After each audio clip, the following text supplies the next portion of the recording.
All right, guys, welcome back to the Ev Singleton Show. We've kind of turned it into a mini podcast here. Haven't done one in a while. We've been really focusing on the main channel, but there is a topic here that I want to talk about, and for a couple different reasons. One, I'm just interested in the kind of situation at hand, right? Whether it's Clase or not, I'm interested in this happening in the sports world. And secondarily, I don't think a lot of people fully understand how or why people may be getting caught doing this. So we're talking about Emmanuel Clase, closer for the Guardians. He has now been placed on leave in terms of not being able to pitch for over a month now, or it's going to be over a month by the time it's over, as they investigate him in some sort of a sports betting scandal. So Luis Ortiz, his teammate, was also placed on leave earlier this month. It even says right here it's unclear if the investigations are related. Here is an example of, Ortiz and a couple of his pitches that just didn't look all that great. Like, that one, I guess, is fine, but note that all of these pitches are coming with nobody on, nobody out. Like, there's not a big deal. It's not a big deal if any of these pitches don't work out. This is kind of the bad one from Ortiz, right? Like, does that look like it's anywhere nearly an attempt to be a strike? These are MLB pitchers, you know what I'm saying? So I will say, first and foremost, it is just interesting to me that both of these guys are on the same team. I don't even understand how it could fully be related, but it is what it is, right? Where I want to go now is obviously kind of taking it to the bigger factor at hand, which is Emmanuel Clase. This is where I think that you can make an argument both ways, that some of these pitches, we have an array of his pitches that we're going to show in a second. Some of these pitches, you could argue, were just misplaced pitches, and some of them, just like that second Ortiz pitch, it's like, as a good pitcher, what are you doing here, right? So let's jump in, watch a couple of these, and then obviously you're kind of getting the context, you're seeing the visuals, and then we'll talk about our thoughts on it, right? So here's one. We've seen a couple of these, especially to left-handed bats. I want to note that when he throws them to left-handed bats, you're going to see them down and away plenty. I don't necessarily think that that's a terrible, terrible pitch, but interesting that we keep seeing it, right? So let's keep moving on here.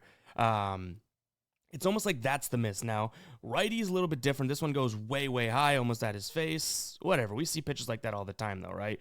Here's another lefty. Watch the similarity. Okay, so it's like no outs, nobody on, ninth inning, all that jazz. And for whatever reason, against left-handed bats, this guy's throwing the ball in like the exact same place. I guess I start to pick up on things, like that to some degree, I guess. Not necessarily saying that it's 100%, but that's very similar to some of the other pitches that we've seen, right? So at the knee level, almost at the knees, I should say, to some of these lefties. Again, nobody on, nobody out. Here's a lefty, little bit different. That's breaking ball. Maybe he just doesn't get a good grip on it, but even still, can we deem that too accurate? No. And then these are the ones that we'll start seeing a few more of. Like, check this one out, right? Look at this pitch. That's an MLB pitcher, and he bounces it. I mean, that can't be right where they put it there, but he bounces it like over here. That is just absolutely dreadful, right? Another one where that's probably a real pitch. I mean, it's included in this little clip, but that's probably a good pitch. Here's a lefty. Catcher sent up outside, down and away. It's a breaking ball. Do we give him the benefit of the doubt? I'm not sure, but the catcher wants it right there, and it ends up over there. That seems a little weird, right? So those are just a few examples, more or less to show you guys watching what we're talking about in the specific pitches that people are looking at, right? Because I will be the first one to admit, like I even said, a couple of those breaking balls and stuff, maybe they are just bad pitches. But the similarities of those guns into the lefty and then against the righty, spiking it into the ground, all coming with no outs, no men on, meaning there's no risk behind those pitches, is a little bit fishy.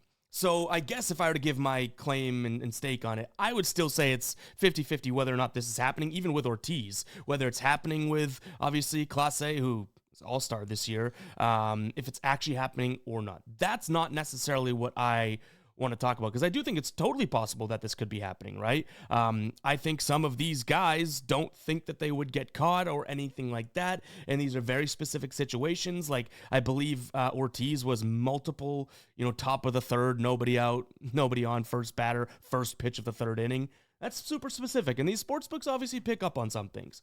What I want to talk about, and it's kind of in the live stream yesterday, what people didn't seem to understand, and fair enough, because not everyone understands how these markets work, is why are these getting picked up on? Why are these such specific little, I guess, betting market nuances being the things that kind of raise red flags or something like that? And the first part of that would be very, very simple. I mentioned the betting markets. Well, the market within the market of what player props and types of plays and everything that you're looking at is probably what's raising these red flags. The fact that this is such a niche market, first pitch of the ninth inning, first pitch of the third inning is going to be a ball, yes, or, strike, yes or no, whatever it is, right? They are probably, and I'm talking they as in any book out there. You could have the big books, you could have your bookie, you could have offshores. Any books out there are probably not taking too much volume on those plays. So if they notice in their back end any sort of a pattern of John Smith III from Virginia or whatever is consistently taking these top of the third first pitches, or, ninth inning first pitch out of Clase, these consistent markets that they are most likely betting the limit, which even the limits are probably a couple hundred, if that, and they're constantly taking those, you're going to get looked into, right? And what I would say is that normally would result on the user and the customer of the book getting either banned or extremely limited in that market or any market, right? Just because maybe it seems like they have an advantage, which casinos and books do that all the time when they deem players to have advantages. Where this ends up tying into the unknown from us just kind of consuming the news, but where I think my noggin's going to it is if they can, one, see that John Smith III is consistently, again, taking Clase, or maybe it's another person taking Ortiz or anything like that. If they can then start to identify any sort of connection to Clase, you know what I mean? Like, I'm talking they went to middle school together, or their sisters are best friends. They go to the same yoga class. Something like that is probably where this ends up leading to MLB investigation. And obviously those are two far-fetched ideas. It's just kind of like a working raw diarrhea mouth theory, right? The limits is really the point. That's why these are getting flagged. Where I find it very interesting is that there's clearly some connection, obviously, between these books and the league and whatnot, because who is, tying those lines in, right? Is FanDuel picking up the phone saying, hey, we've got these wagers, and this might, not necessarily align with the integrity of your league. Hang up the phone. What's the MLB going to do? Just ignore it? No, they probably have to investigate at that point. So that's pretty interesting to me. But ultimately, I would say that this probably is happening in the league. Not necessarily these two specific examples or anything that we've seen recently. I don't think there's enough right now, especially because they're keeping this under wraps, which is probably smart. I don't think there's enough right now to be like, oh my God, this is an obvious scandal or anything like that. The weirdest thing is that it's Ortiz and Clase on the Guardians. That's like the weirdest connection of all. But I wonder if there's a little bit of a trickle-down effect there, too, when I say it out loud. Ortiz, maybe that John Smith guy, and again, that's a fake name, by the way, if you couldn't have guessed. John Smith was taking these Ortiz plays, and he's taking the Clase plays, and maybe that's the connection that they ended up bobbing and weaving through.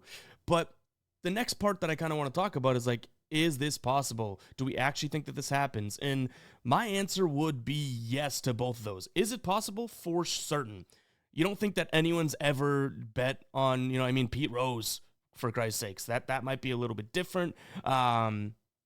But still, it's kind of because he was actually coach, player, betting, and all that type of stuff. But this sort of tie of, you're at the family picnic, barbecue, dinner, whatever, and the guy goes, hey, why don't you, cousin says, hey, why don't you throw like a first pitch ball in the third inning? And Ortiz says, all right, whatever. You know what I mean? Like those types of things I'm sure happen. I'm not saying for them specifically, but especially some of these low-level pitchers that don't really think that, they would get caught. Like, I'm surprised Clase would do it. This guy was a Class A act in terms of being one of the best closers in the game, Why would he risk that? Luis Ortiz making millions of dollars. Why would he risk it? Those are the senses and the examples that don't make sense to me, but I'm sure this happens in the league, right?